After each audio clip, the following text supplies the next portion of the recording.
Welcome everyone to another video, and this is another typewriter ribbon replacement video for my 1928 Royal Model P typewriter. Though it's typically even by the company called the Royal Portable, but that's what it is. The P stands for portable. This was a very popular portable typewriter made by the Royal Typewriting Company from 1926 until about 1933 or 34, and was replaced by the Royal Model with another portable machine. Now these ribbons, although they're the same size as other ribbons from other typewriters, the Royal Model P uses a specific designer ribbon that you cannot find in most online stores or in stores.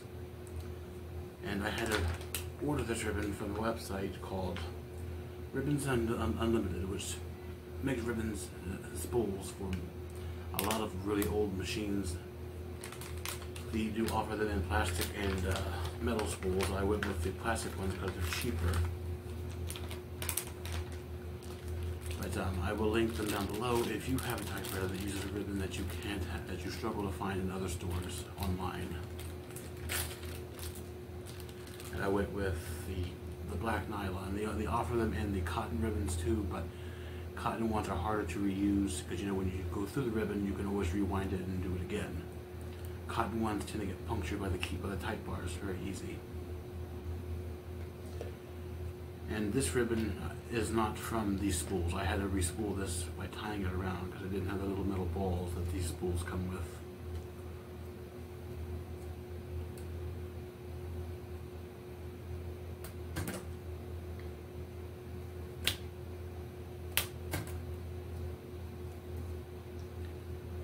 Keep it up as best I can. But also, this is a very unusual, at least for me, design for a ribbon holder, because I've never seen it like this before with Royal machines. But typically when I buy a Royal machine, it's a Royal Quiet Deluxe, and the Quiet Deluxe is, they just push in, take it out, push them out. But this one, it's a little bit different. Because once it's out, then you gotta just slide it behind it and raise it up. Then take these out, take it from here, which is also a different design for me when it comes to Royal machines, because the little spots here are on the side instead of on the top, like with other typewriters I've had. And I haven't had a typewriter with glass keys like this in about 10 years. And the last one of those was a L.C. Smith typewriter. L.C. Smith & Brothers, which would have merged with the Corona Typewriter Company and eventually become Smith Corona. And of course I'm using my rubber gloves because this is a very messy job if you're not wearing protection for your skin.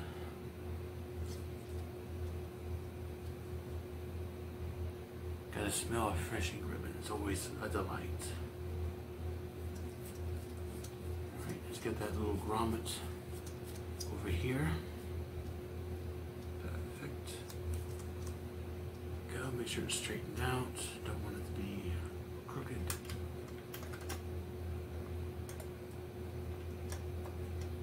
There we go. Line it up.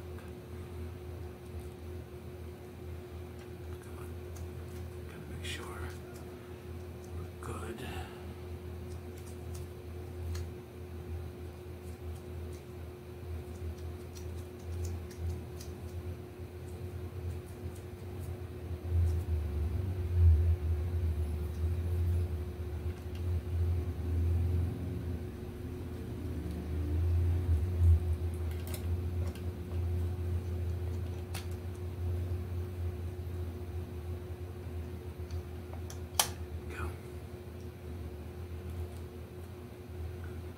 These first so they're out of my way. You don't have to do these first if you don't want to, but for me it just makes it a little bit simpler.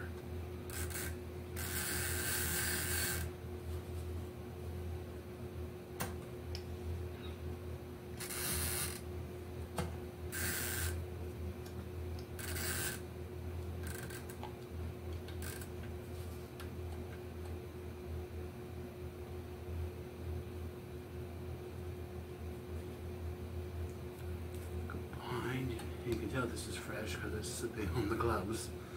That's how you know she's a wet one, boys. Okay, raise it up if we can.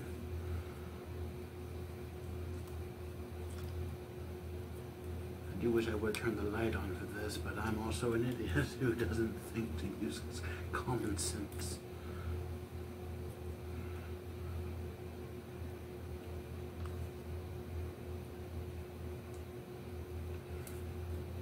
Who self-admits that I'm half blind, and I still don't think to do this with the light on.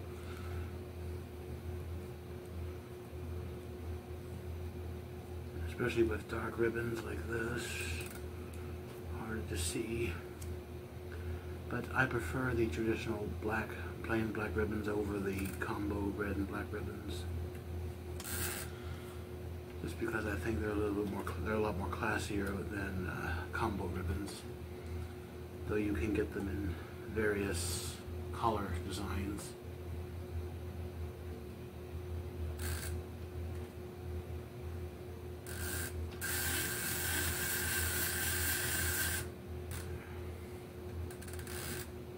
Well, I'm going to keep it a little bit loose than that, so we have to rewind that just a little bit more. There we go. Bring these down and see if it goes up.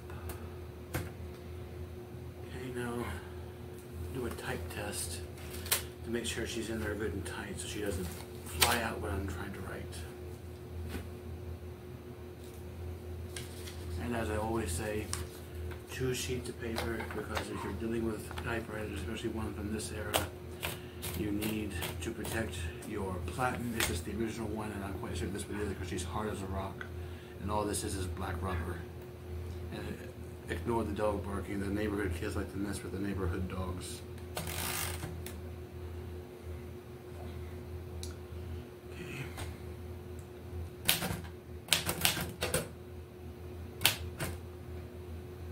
Why we test it, because this one's a little bit loose, so we're going to put one of these back on and try and fix that.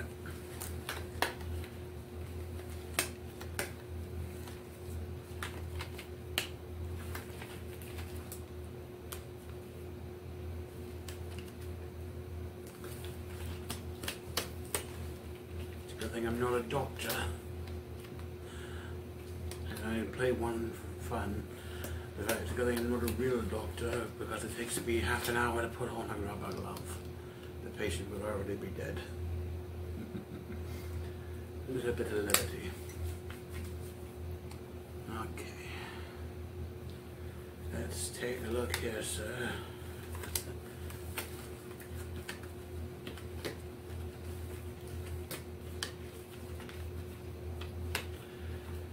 Time to probe the typewriter again.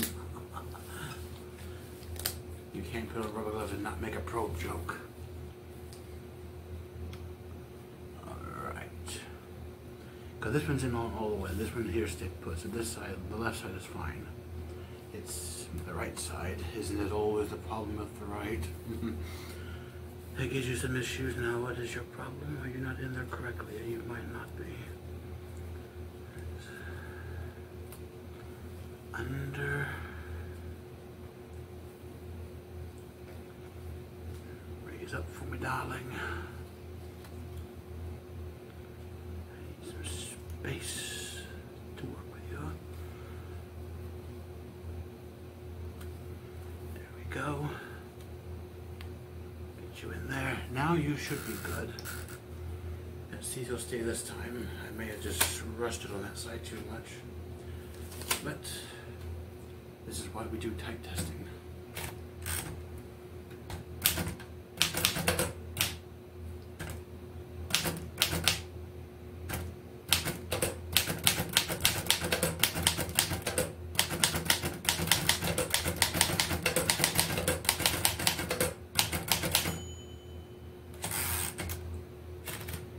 And a couple of these keys do stick because there is some spots of rust that I've got to weld up with a proper lubricant so they don't gunk up. And there we have it. The quick brown fox jumped over the lazy dog.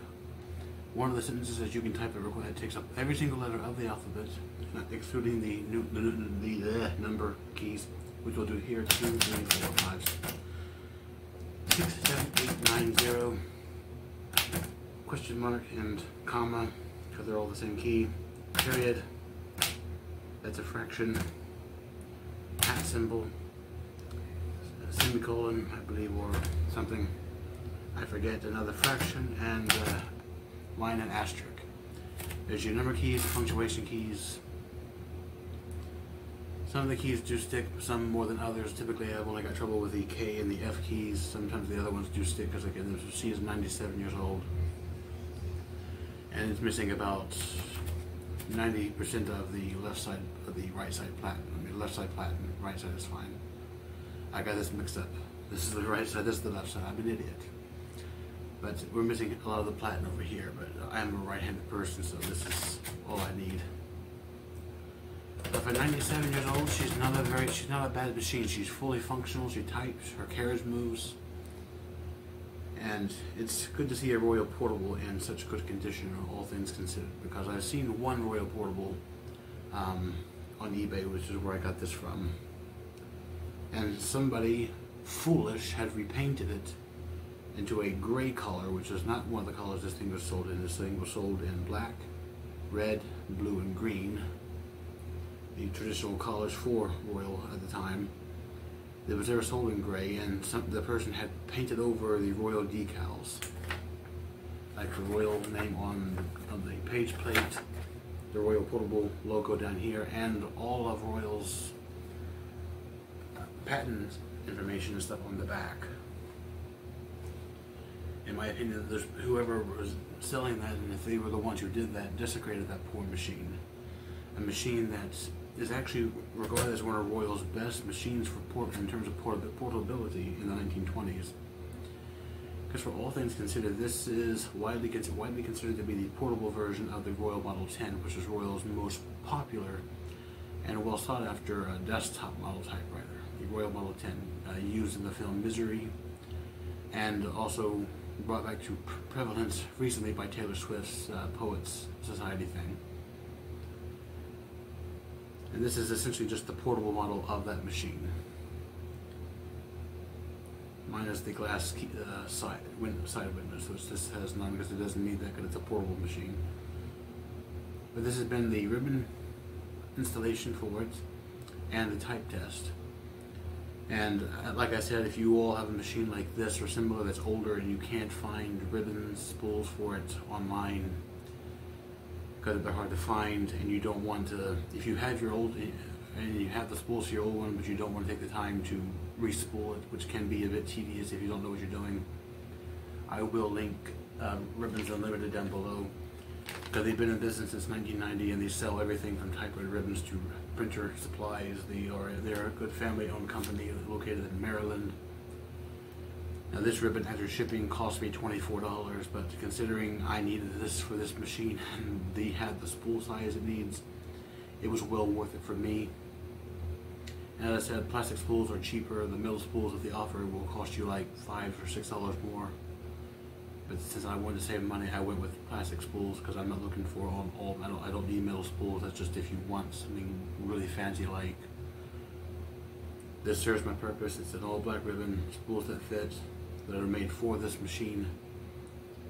And now once it's all used up, I can spin it around and use it again before I gotta rebuy another one.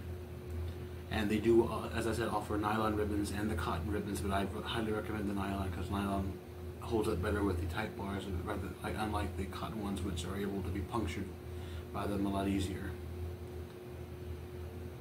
So this has been me replacing a typewriter ribbon. Thank you all for watching. Hope you all enjoyed it. Aside from the rambling, and I'll see you all next time. Cheers.